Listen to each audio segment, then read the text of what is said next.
thunder of jets in an open sky, a streak of gray, and a cheerful... A loop, a whirl, and a vertical climb, and once again you'll know it's time for the adventures of Rocky and Bullwinkle and friends. Starring that supersonic speedster, Rocket J. Squirrel, with his pal Bullwinkle the Moose, and a host of others. Hurry, Bullwinkle! The show's about to start! I'm coming as fast as I can. Wave to the people! Yay! Now what are you doing? Signing autographs. Let's see. John Smith. But your name is Bullwinkle! I know, but that's hard to spell.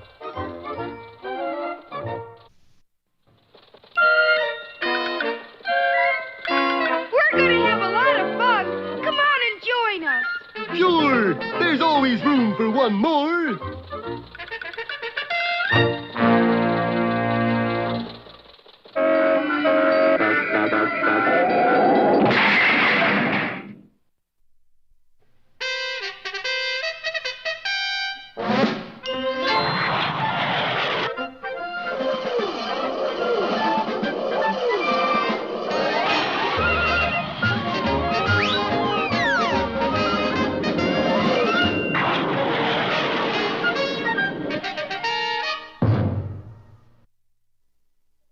Last time, you must recall, Rocky, Bullwinkle, and the Ruby Yacht of Omar Khayyam were smuggled out of the country aboard the SS Plankton. Oh, yes, the mastermind behind this daring plan was the Grand Vizier, or Guy Vizier, as he is now known. Boy, what I wouldn't give just to hear a chorus of Kashmiri love song. During a vocal rendition of Prisoner of Love, Rocky hacksawed their way to freedom. Hey, what's coming off in the reed section? Our fetters, that's what. The Grand Vizier and his soldiers gave chase, but the one place they neglected to search was a lifeboat on sea deck. I think we're safe! I think you're right. They were both wrong, for the SS Plankton was up to its plimsoll line in cargo, and something had to be tossed overboard. What'll it be, passengers or lifeboat? Passengers! Well, we couldn't get away with it on a kid's show, so it was the lifeboat they jettisoned. The one occupied by Rocky and Bullwinkle.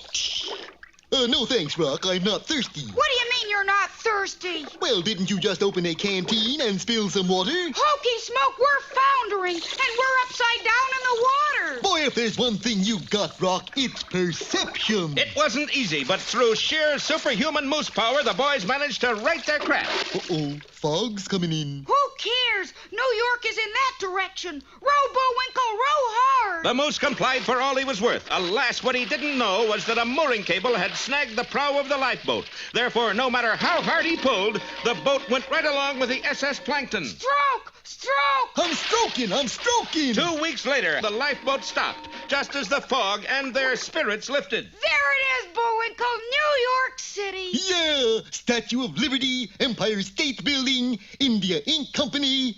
India Ink! The realization that they had been towed all the way to the harbor of Bombay suddenly sank in. I think I shall now be sick. Don't waste it. Wait until you reach our remote city. And that word remote fit most aptly, for high in the Pakistan hills, nestled snugly amid giant boulders, sat the small but exceedingly remote city of Jaipur, whose very name struck terror in the hearts of peaceful men. The Pasha who ruled this tempestuous town had no mercy with those who transgressed against tribal laws. But you're merciless one. I didn't swipe this ruby yacht. You did too. For eons and eons it floated in this sacred shrine.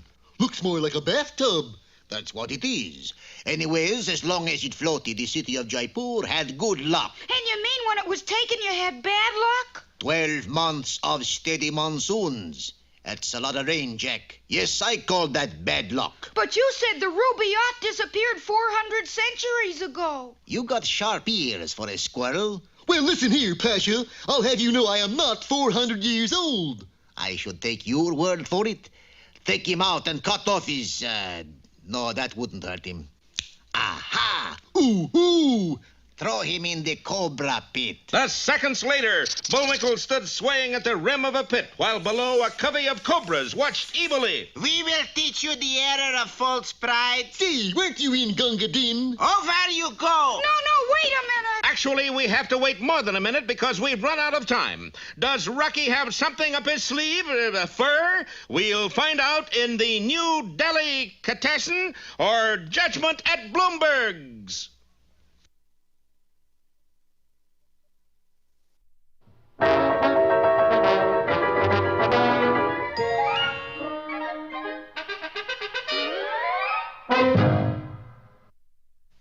And now it's time for... Time for the dancing fool, Bullwinkle. Again? And now for one of our special fairy tales. Yeah.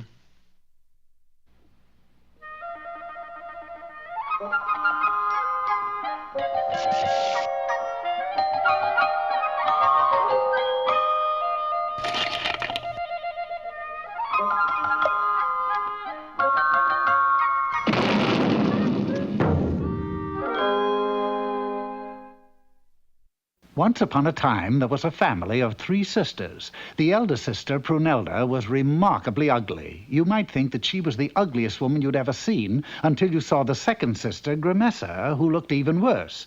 With 2 such hags in the family, it was surprising that the third sister, sweet little Beat, was very pretty indeed. And how do you think that made her sisters feel? Terrible! And what do you think they did? We treated something awful, of course. As a matter of fact, sweet little Beat was so used to her treatment that she took no notice of it. Prunelda, you'll just ruin that poker. Fun's fun, Grimessa, but this isn't getting the floor mopped. When the 2 sisters tired of thumping on little Beat, they played ball with her. Okay, put her over. Please, girls, I have to polish the silver. Then, one day, as Grimessa was preparing another unpleasant surprise for little Beat, Prunelda burst in with exciting news. His Highness, Prince Fascinato, was searching for a bride to share his kingdom and his castle, where he now lived alone, attended only by his Prime Minister. The Prime Minister's job was to serve the prince in every way. This was difficult because the Prince Fascinato was invisible. No one could see him. If he picked up a bowl, you could see the bowl move. If he ate, you could see the food disappear, but you could not see where to. One day, the prince had said to his Prime Minister, You know, Winnie, I should be married. Yes, Your Majesty. I'm not on the throne, Winnie. I'm over here. Oh, yes, Your Majesty. There must be a girl somewhere who can see me. You line up all the eligible ladies, and we'll see if any of them can make the grade. So the Prime Minister had sent out word of the contest, and soon all the girls in the kingdom were in front of the castle waiting to see the invisible prince. Vendors were doing a brisk business in tip sheets and clues to what he looked like. Crystal balls were at a premium, and right at the head of the line were Prunelda and Grimessa. First girl. I see you. His Highness isn't here yet. Oh. The rules are as follows. You must first tell what the prince is wearing on his shoulder. Yeah. Second, you must tell what his bowstring is made of. Bowstring like in bow and arrow? Correct. And remember, in case of a tie, duplicate princes will not be awarded. If I guess those 2 things, you'll marry even me? Even, you. I could use that kind of a break. And the Prime Minister pulled aside a curtain at one end of the room. I see you, sweetheart. Let's get hitched. One moment. What does His Highness wear on his shoulder? A gold oak leaf cluster and a tattoo that says, Remember the Maine. Wrong. Now, what is his bowstring made of? Catgut. Next. The next contestant was Grimessa. Yoo-hoo, honey, I see you. Not me, madam. Him. What is on the prince's shoulder? 2 kumquats and a bald eagle with a flag in his mouth. Next. All day long, the girls of the kingdom tried to see the prince. Nobody succeeded. When the 2 ugly sisters returned home, they were very sad, of course. But when sweet little Beat announced that she was going to try... What's so funny? Prince marry a beat-up little peanut like you? You're crazy. Not crazy enough to stay in this house anymore. You mean you're mad because we treat you so mean? No, I just can't stand all that ugly anymore. Ugly? You know she's right. So, sweet little Beat went to the palace and straight up to the throne. Hey, you, where's the invisible prince? You can see him? Sure, I see him, but where's Prince Fascinato? Oh, what's he wearing on his shoulder? A rainbow. Is that it? It's close enough. And what is his bowstring made of? Is that his bowstring? Looks more like the Milky Way. Your Majesty? It's true. Oh, fair maiden, you're the one for me. You're the prince? Yes. Let us be wed. You will be my princess, live in my castle. Yes, sweet little Beat was the only girl who could see Prince Fascinato. Her sisters who had followed her were amazed. You see him? Well, sure. Now, come on, let's go home. But aren't you going to stay here and marry the prince? Stay here? You forget. I've seen him. Believe me, he's uglier than you are. You know she's right. So the three sisters went home together and lived happily ever after, which of course points to a moral. Yes. Be it ever so painful, there's no place like home.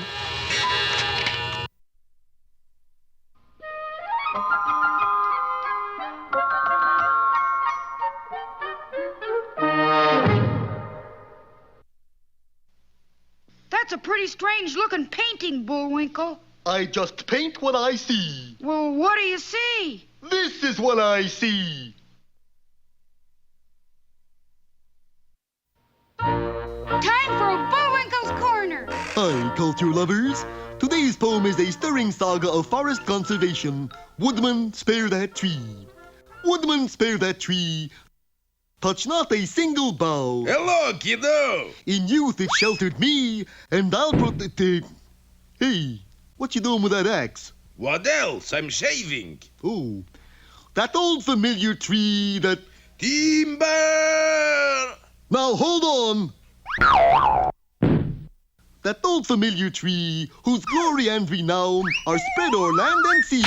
And wouldst thou hew it down? You said it, Buster. Old tree, the storm still brave, and woodman, leave the spot. While I lay hand to save, thy axe shall hurt it not.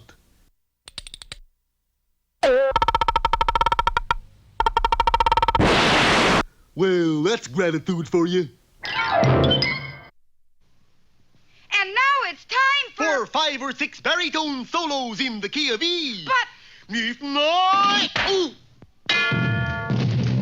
Now for another of our special features. Should have tried E flat.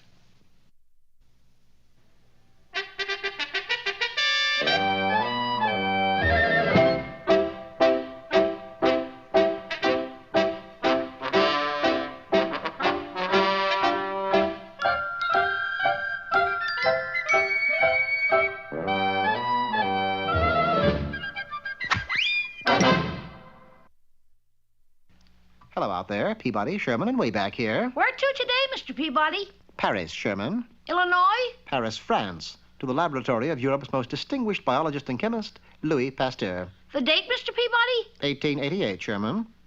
No sooner was the Wayback Machine set into motion than Sherman and I were catapulted back into history. We joined Louis Pasteur in an unusual experiment. Please, Fifi, come down and give me 1 quart of milk. A pint. A thimbleful. Sacre bleu, it is hopeless. Your cow is obstinate, Monsieur Pasteur. Oui, and unless she gives milk, I cannot conclude my experiment on Louisization. Louisization? That is what I call my process. Why not call it pasteurization? Ah, that's not bad. Very well. Pasteurization. Why won't Fifi give milk, Mr. Pasteur? Well, for one thing, she does not think she is a cow. Same move for the gentleman, Fifi. Fifi sounds like a rooster. Not only sounds, I found these in her stall this morning. Eggs. Pure, unadulterated eggs. There's more here than meets the cow, Monsieur Pasteur. Just then, the door opened. Monsieur Pasteur? Oui? I am the director of the Faculty of Sciences. Are you prepared to conduct your experiment on Louisization? Pasteurization, monsieur. No, I am not prepared. I cannot give you any more time. You have until tomorrow morning. Without milk, I will never be ready. Then let's go out and get some. It seemed like a good idea, but unfortunately the 4-H Club of France was holding a conclave in Paris, and when those children drank milk, I couldn't buy 1 quart. and all the cows I came across were in a state of exhaustion. Then the responsibility lies with Fifi. She must perform. We kept Fifi under observation, but her behavior was normal. That is, until the sun went down. She's heading for the door. Quick, stop her! No, let's see where she goes. There followed a fantastic tour of Paris. From the top of the Eiffel Tower, through the sewers beneath the city, and finally in a dark alley on the left bank of the Seine, Fifi entered a cellar. Perhaps she paints at night.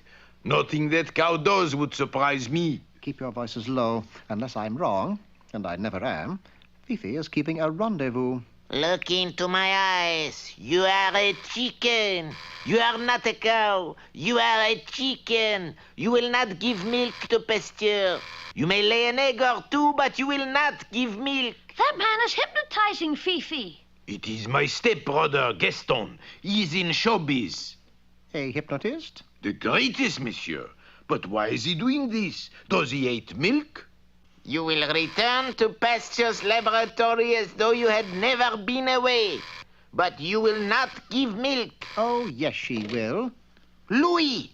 Your scheme won't work, Gaston. What scheme, monsieur? This cow wandered in and... Enough! Obviously, you were jealous of Pasteur's success as a biologist. You knew of his experiments on pasteurization. Louisization. No, we changed that. So you figured if he couldn't get milk, his experiment would fail. I don't know who you are, monsieur, but you are right. However, there is nothing you can do, because I will hypnotize all of you into thinking you are canaries. Focusing his evil eye, Gaston prepared to do his evil work. You are canaries. You are not what you are. Already, Sherman and Pasteur were beginning to fall prey to Gaston's hypnotic trance. That's when I pulled out my sunglasses and quickly shielded my eyes. You are a canary, a little teensy-weensy canary. Of course, Gaston was unaware the dark glasses acted as a reflector. His trance simply bounced back where it came from. A canary, a little canary who... Tweet, tweet, tweet, tweet, tweet, tweet, tweet, tweet, tweet, tweet. That ended Gaston's little game. He was given some seed and placed in a cell. Freed from Gaston's power, Fifi made up for lost time by furnishing Pasteur with enough milk to last a month. Relieved, the master chemist returned to his experiment, as Sherman and I prepared to return home. What a great man Mr. Pasteur was. Yes, Sherman. He gave us a wonderful salad. Salad, Mr. Peabody? Those shrimps on that plate, Sherman. Haven't you ever heard of Shrimp Louis?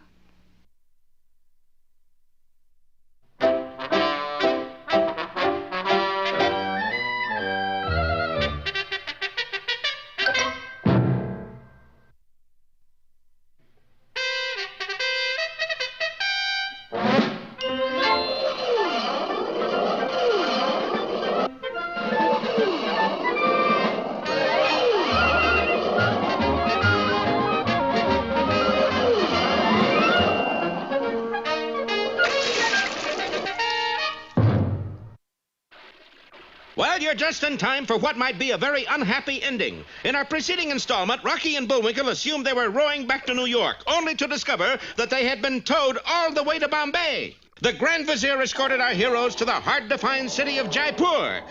One of the few times in this story we haven't come up with a bad pun. Moose, squirrel, meet His Highness Nez de Pasha. I do not wish to offend either of you offendees, but would you mind divulging which one of you pilfered the ruby yacht? Oh, yes, the little ship that had been stolen from that sacred bathtub 400 centuries ago. And ever since, we've had a plethora of ill fortune. Plethora? A whole bunch. Now, who took the yacht? I took it, but it isn't my yacht. I mean, it is my yacht, but I took it. That is, marshmallows. There were two ways of dying in Jaipur. Just living there and being cast into the dreaded Cobra Pit. This was to be Bullwinkle's punishment. Shame it isn't the end of an episode. We could use Fangs for the Memory as a title. Never mind the shop talk. Walk over into the pit. Look, if I had to go this way, those snakes can walk over to me. Silence, thief of thieves. Push him in. Stop! Stop! What do you mean stop? You can't say stop when we're about to push Moose over. What is wrong with you? I said stop, and I mean stop. He said stop. How about that? Well, no one had ever said that before, so they all adjourned to the throne room, leaving the snake pit behind. Goodbye, Olivia. Now, what gives with all this stop jazz? Your Eminence! Your Majesty. Skip the flattery. We all know I'm great. We demand a fair trial! You're kidding. We don't have fair trials here. We don't have any trials. Rocky threatened to shout more stops, so a trial was agreed upon. Counselor for the accused, Rocket J. Squirrel. What'll we do, Perry? Plead self-defense? First off, you throw a fit. For Bullwinkle, this was easy. While this was going on, Rocky, unnoticed, grabbed a sheet of paper, shaped it into an unreasonable facsimile of the Ruby Yacht, and sprayed some lacquer on it. Amazing set of coincidences, isn't it? You can quit now, Bullwinkle. I'm all cured. Mr. Pasha, my client did not steal your Ruby Yacht. In fact, nobody did. I object. That's in the material and an elephant. Overruled! You see, the real Ruby Yacht was here all the time in the bottom of the sacred bathtub. With deft maneuvering that only a flying squirrel could do, Rocky brought up the yacht. You mean it sank 400 years ago? Exactly. Okay, doke, wise guy. What is Ruby Yacht Moose had? This one? Nothing but paper. Days later, aboard the SS Plankton's return voyage. That sure was quick figuring, Rock, manufacturing a dummy yacht and planting the real one in the tub. But I still don't know how you did it. Look, Bullwinkle, just do me a favor. Don't enter any more boat races. Oh, never fear. Next year, it's the marble shootout. I won't even come close to winning. Why do you say that? Well, look at my marble. It's all oblongish and not the least bit round, and it's got the word hope on it. Hokey smokes! That might be the Hope Diamond. Well, at least it won't be hopeless then, eh, Rock? Rock? Rocket J! Oh, Rock!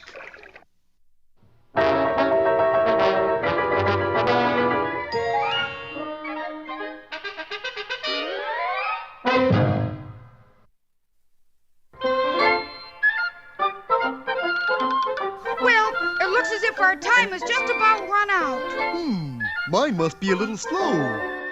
You got the credits, Bullwinkle? All on this itty-bitty card. Oop!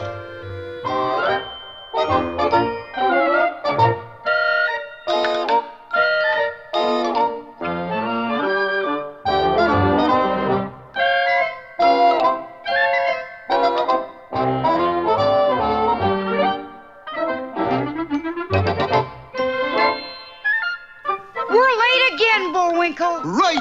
Bye now. See you next time.